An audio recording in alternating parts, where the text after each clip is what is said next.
Hey everybody, welcome to the next episode of Beyond the Rolls. I'm your host Kevin. It's my co-host Kirk here.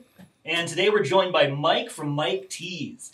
He's going to show us kind of what's going on with his business, how he's got to where he is today, and just kind of maybe give us some little insider tips on what's going on out there in the crafting world. Mike, how are you doing today? I'm doing wonderful. How are you doing? Awesome. I'm doing pretty good. Pretty good. The air quality up here is not too good because of the wildfires somewhere in the world, but Yeah. I don't know. We like blowing a smoke here today. Yeah, I can't even see it first this morning. Driving to work today, and it's like I'm not that tired. Like I thought it was in LA for an air quality check today. Yeah, I was like, what? Yeah, I had to check my air quality. It's definitely different. I thought it was fog. I didn't know it was smoke. Yeah, So, it's weird. Yeah. It's weird. So tell us, Mike, how did you get into the t-shirt business? I would say you're still new into it because it's only been a few years, correct? Yes, sir. And just like, what was that, and why did you head into the garment decorating business? Well, it's a bit of a story to it. I was building rectifiers for Disney World at this place called POW in Canton, Ohio. And it was time for a pay raise. I had been at this place for a year. And before I get all the way into it, I was watching YouTube video. I was in YouTube University, watching so many people make shirts. And I'm like, man, I can do that. I know I can do that. I can have this as my own business. So raise time comes up. The boss is in there and he's like, we can't give you a raise right now, but if you wait another 2 years, we'll give you the raise of X amount of dollars.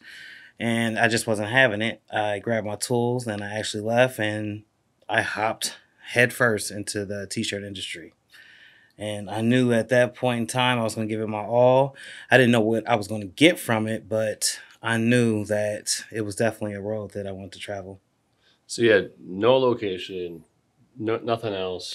No location, no equipment, no nothing. No plan to market. No nothing. Nothing. You just said, hey, I'm not waiting 2 years. That's right. And you watch out, you go in and do it. And what was that like? Obviously, did you start out of your house, your garage, or what was? So initially, I didn't have, like I was just telling you, I didn't have any equipment. So I'm in my basement and I'm looking at a package. And the package consists of a heat press, a couple rolls of vinyl, and a cutter. And it ran me about $1,800. Put my income tax towards it, and when it came, I just got busy. Nice. Yep. So tell me, I mean, I love these stories. I love like how somebody just kind of like, here, I'm the corporate, or I'm this, and I'm jumping in it, not going from side hustle, I'm going in full in. This is my life, it's my job. Tell me, how did you market? How did you get the business? So originally, as with anyone, you try to get your parents and your cousins and your friends and everybody around you to buy a shirt. That's free promotion. Once they wear your shirt, they're going to go out into the world. They're going to go around their family. They're going to go around other people. And those people tend to ask, where'd you get your shirt done? So word of mouth was very powerful for me. I'm from Canton, Ohio, and there are other custom decorators there. However, their work is lackluster. They don't put it all into it. And I knew that, as well prior to going into the business. So the first couple of customs, I tried to put everything on the shirt, every detail. I tried to be as intricate as possible. And with that came a lot of trial and tribulation. And to say for better words, I lost a lot of money. And I probably ticked a couple people off, but eventually it just caught like wildfire. And I was getting every job, every contact, everybody that was looking for something custom, they were coming directly to me instead of going to the other people that's doing exactly what I do. Mm-hmm. And you better quality. Better quality. Nice. So one thing to think about is quality is going to pay for you down the line. Most definitely. So thinking about that, you basically, okay, so you lost money. So obviously you weren't, hey, I got my time. I got to put in my time. I got to have basically these jobs or learning experiences. Yep. And you're basically word of mouth. Everything else is really just still driving to you. Yeah. And that's how you're marketing. At that point in time, yeah. Okay. So tell us how you're marketing now compared to then. Let's see. Okay, so from there, there were a couple of stores that were around my neighborhood that carried custom shirts, just the run of the mill, regular graphics and stuff like that. So I would go into these stores and I would look at their shirts and think, how can I make that shirt look just that much more better? I found a way. I redesigned some things. I added some stuff. I took it to the store owners and I showed them my work. They're like, "Oh no, you didn't make that. You didn't make them." "Yeah, I made it. I got it. This is on me." "Okay, well then we'll see what you can provide with after these first 10 shirts." I kept providing shirts. Some of the places paid off. Some of the people just kept my money. But eventually I ran into a discount outlet store. And they really liked my work. My shirts were selling for them. And they wanted me to keep bringing more and more shirts. Here's the problem with that. The building that they were in was a dilapidated building. So they were forced to move out of this building. And they were getting ready to move into another building. I didn't know they were getting ready to move into another building. Actually, my mother called me. She's like, "Mike, they're getting ready to go out of business down here. I don't know if they're going to another store, but the place where they sell your shirts, you're not going to have it anymore. That's gone." Oh, So I immediately get on the phone with the owner and I'm like, "I got wind that you guys are closing and what's going to happen?" He let me know that he was moving into another store and I seized the opportunity to actually join in on the next store. So instead of working from home, creating custom shirts, I made a proposal to him. I was like, "Can I come in and make custom shirts on the spot for people right then and there?" He didn't answer me right then and there. It took him like 2 weeks. I was on the road to South Carolina. I get the phone call. He was like, "Yes, yes, yes, yes." I'm like, "Yes, what? What's going on?" Because I didn't, at this point in time, I wasn't thinking that about the conversation. He was like, "Most definitely, you can come in. When do you think you'll be able to come into the store and start?" I was like, "Immediately. I'm on vacation right now, but I'll definitely come and, open up shop." Awesome. Is that where you're at now, currently? Yeah. Awesome. Awesome. so basically, house, now your physical location, commercial location. Yeah. And so, I mean, that's, I love the story. That's a great thing about how people can progress of literally you can start as a DIY side hustle, then become a commercial and have those opportunities. And today you're still there. And how long have you been there now? 3 years. 3 years. Yeah. Okay. And, the thing about that is that I love that, hey, you can do that. You can, if you keep on working everything else and keep those contacts and your marketing and everything else. So talk about that is how much walk-in or how much is that people still coming off the street telling you, or is it still just word of mouth today? So now it's more so I'm on a very, very, very busy street. I'm off of Highway 62. If anyone knows that highway, is very popular. I got all directions of traffic coming. So there's people that's going to the ice cream spot, and then I'm right by a Walmart. So, Walmart traffic, if you're in anywhere near a Walmart, everybody goes to Walmart, whether it's for tissue or whatever. Walmart has everything. They don't have custom t-shirts. So on their way to Walmart, they're like, "Well, what's this? What's this place?" And a lot of them come off the street. My other source is Facebook, Instagram, even the little YouTube. I've had people from my YouTube channel come into my store because they know my physical location. And it's snowballing. Just keeps growing and growing and growing. Mm-hmm. So how many people I mean, is it just you working shirts now, or what's the scale of it now? So it's a family affair, really. My father, he's retired, but he's a CHW worker, which is a healthcare worker. And in his spare time, he does jobs for me. So my dad's like a robot. He never quits. I also have my brother involved and then my sister involved. And I have them in different locations. We're not all at the store, but if I have 30 baseball jerseys to do, or if I have memorial shirts to do, I'll delegate who's going to do the jobs. So they're working remote. Yep. Have equipment, everything else. Yep. And then they're bringing them in person, picking them up from the same place. Yep. That's really cool. And that's a great idea. I love the fact is like here, you can have people working in other locations yet it all looks like you just have one location, one store, and everything else. So very cool on that. And so really, like, the thing is, like, you do a lot of heat transfer vinyl, HTV. Yes. And why is that you love HTV? Well, I started with HTV. I didn't have the sublimation. I didn't have the means to do anything else. And my first shirt that I had was a layering shirt. So I started with layering. My very first shirt, I put the black glitter on top of the white, and then put like a border around it. And I was like, oh, this looks 3D dimensional. This looks very professional. How am I going to be able to keep doing this? And I mean, I just love vinyl. That's the best way to describe it. There's a lot of other methods out here, and not everybody is going to gravitate towards every way of t-shirt making. But for me, it's just vinyl. And I get asked that question a lot. Like, does the weeding bother me? No. Does the amount of shirts that you're doing bother? No. Yeah, it's a good vinyl's just, I think overall just good versatility and Yeah, everything. it is. You talk about layering and everything like that. It's a great way to add that extra value look with like a 3D effect. Things like that you can't really do, or you're limited with some other methods and everything. Most definitely. So let's go through some of your shirts. Show us what you've done here, and kind of what you've done with HTV, and obviously the latest, the hot puff is Puff HTV, which we know is everywhere. But go through, show us this stuff, and let's talk about this. All right, so this is the WalaKut Puff right here, and this is fluorescent orange. Make sure you guys can see that on there.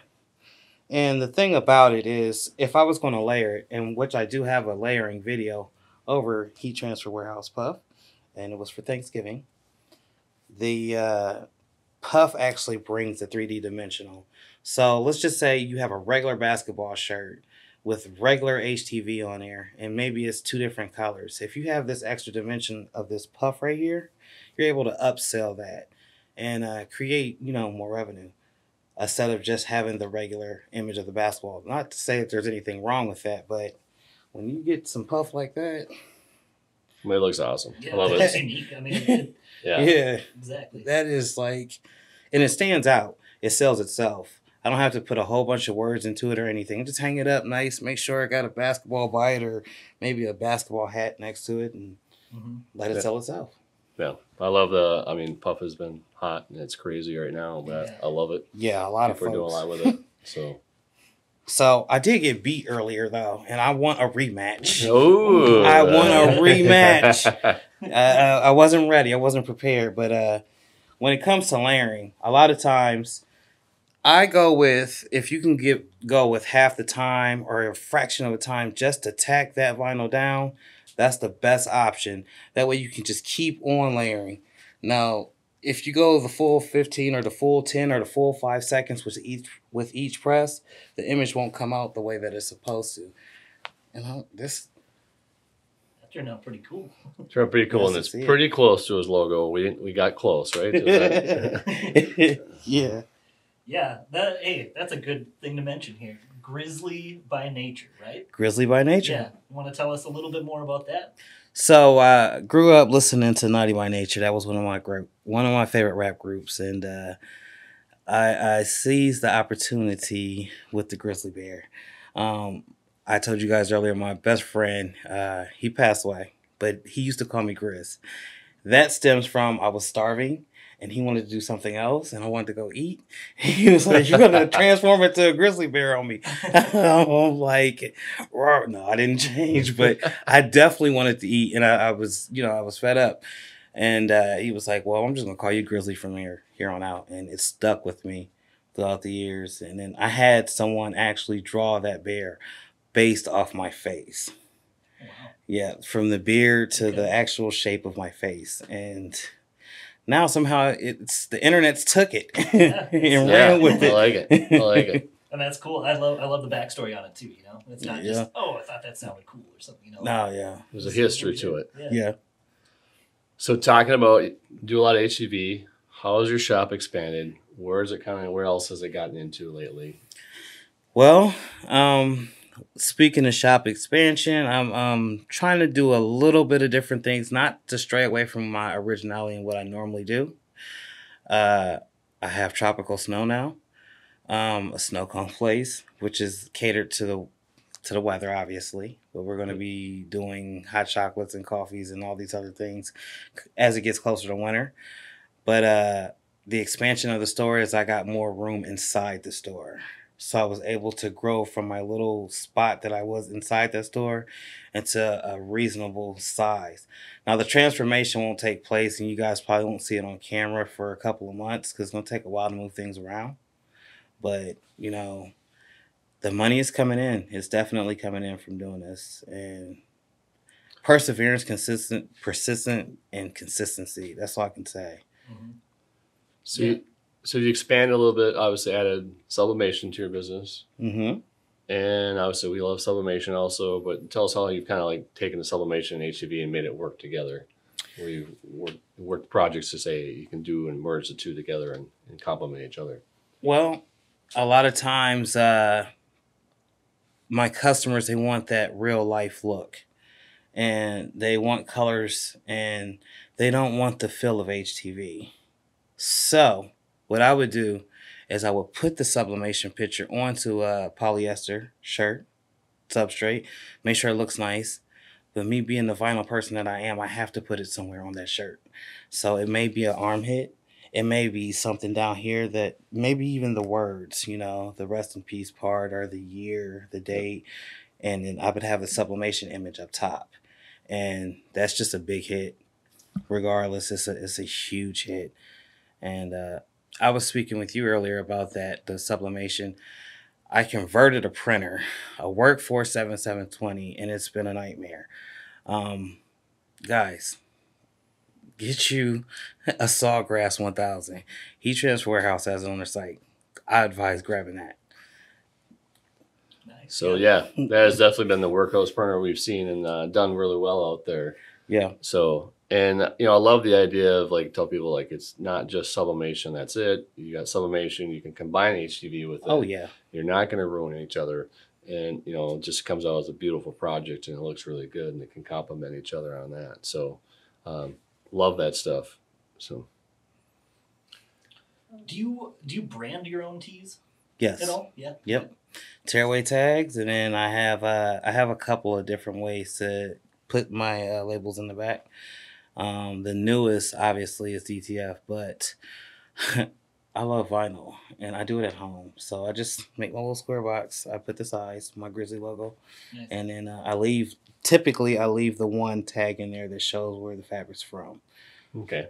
Because it's just standard by law, you know. Mm-hmm. And so, do you think that helps find obviously the customers coming back? Yes. Or where else gets Oh, that yeah. shirt? Maybe like, oh, where'd this come from? I like this.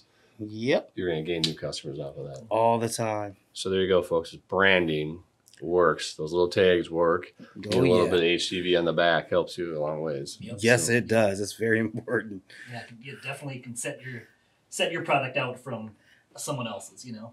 Most definitely. Yeah. So a thing with HTV, obviously weeding. You know, you Mhm. said you don't mind it. Yeah. Talking about weeding 100 transfers now or something. Do you have any good tips or tricks or any ways that you've found where you can like increase your efficiency in So- that area at all? Cut settings is key. You can't go at it and just go with any old cut settings. You have to do those test cuts. You have to make sure that your accuracy is right on. This way, when it comes to weeding, it's seamless. And I got coined the aggressive weeder. Generally, I don't even use a weeder. I'll use my nail, pick the corner, and pull that right off of there. And if your cut settings is where they're supposed to be, that image comes right on out. You don't have no issue. Now, if you rip the image, then obviously your cut settings were wrong. Yeah. So that's the cut settings is key when cutting vinyl. Gets you to, I think I've heard this expression on your channel. Weeds like butter. Yeah, weeds like butter. Yeah, weeds like So butter. there we go. Cut settings is key. Test cuttings, obviously, and that's what we hear a lot from folks is like, hey, my material's not quite working right. It's not weeding. And we're like, did you do a test cut? And they're like, no. No. You know? Yep. So Yep. good idea. I love that idea. And obviously cuts, if you cut it right, saves you time. If it doesn't, it'll be wasting time. You save time, you save money, you save a headache, and you save having to call me. I advise a lot of people on that. They call and they just can't get it right. And I'm like, well, how many test cuts did you actually do? They put the little test thinger in the program for you to try. So use it, utilize it. Mm-hmm. So any other tricks along the way? I mean, you got 4 years in. I mean, you seem like a veteran, obviously. So you've learned a lot. You're very detailed.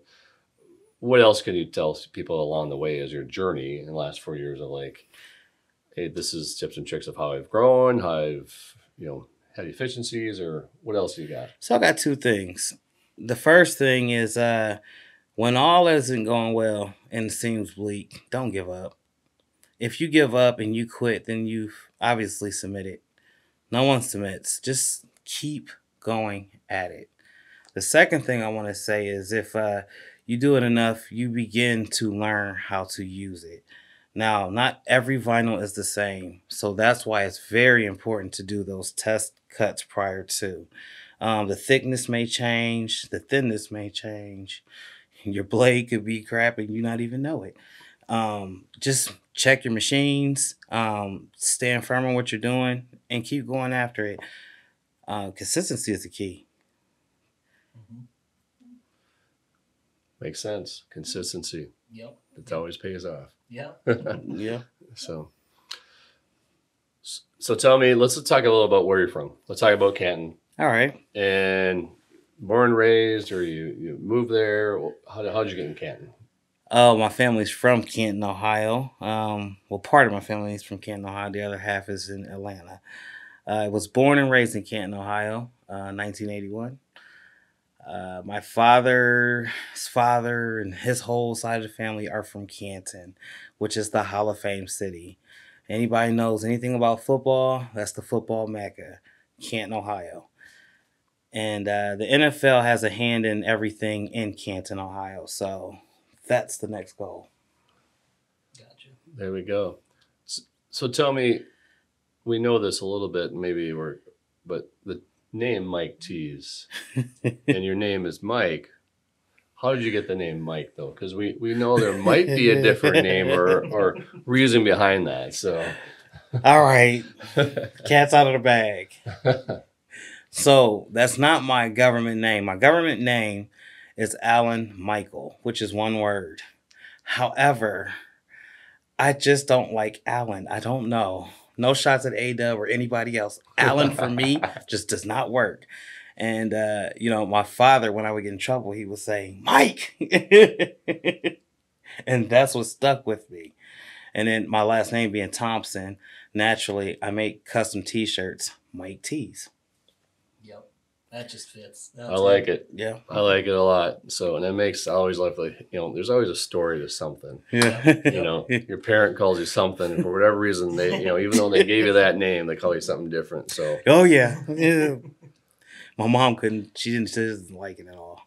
So we're driving the car this morning here in Fargo, and you tell me you have how many kids? I have 10 kids. Wow.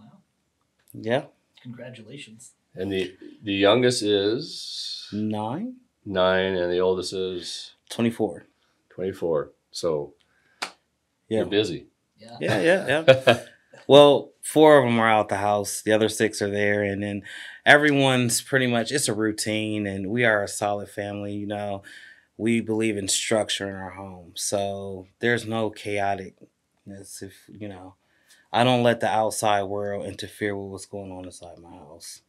And when the coronavirus and the pandemic was going all wild and crazy, my wife, she's nice, but you don't want to get on her bad side. And she's like, she just doesn't play. She doesn't take anything. So my kids know that. And Alexis, when you see this, because I know you're going to watch this, you can drop a comment and let them know. So that's awesome. And I love, your family values. Obviously, you came here with your wife. Yes, sir. So happy to have her as a guest of a heat transfer warehouse, and love hanging around and doing stuff with you today. As always, we love having people in the Fargo. Not many people come to Fargo, do they, Kevin? Not really. No. It's like a treat for everybody. We're like, somebody's new coming to Fargo. So you got to get out, man. You got to experience life. You got to get outside the box or get trapped in it, you know? I like that quote. That's a good quote, Mike. Anything else? That's good. We're thinking we're good? Yeah. Okay. Kevin, you're gonna wrap it A up? little wrap up. A Yeah. little wrap up on it? Ask I'll, Mike where can you find it? Yeah, Yeah. I'll point to you. I'll have you plug All right. all of your social medias and stuff like that and stuff too. Okay. So. Okay. All right, guys. Well, that's going to wrap it up for our episode of Beyond the Rolls here with Mike Tees. You can find all of our information for Heat Transfer Warehouse below. Drop a like, subscribe, all that stuff. Mike, you want to plug your stuff? Yeah, you can find me on Mike Tees on YouTube, Mike Tees on Instagram, Mike Tees De Niro Black on TikTok, and Mike Tees on Twitter. All right. So there you go. No matter where, you're gonna find this guy. Mhm, There you go. mhm. Well, thanks for joining us, Mike. It's been an honor. We'll talk to you all later. Thanks, Mike. Peace.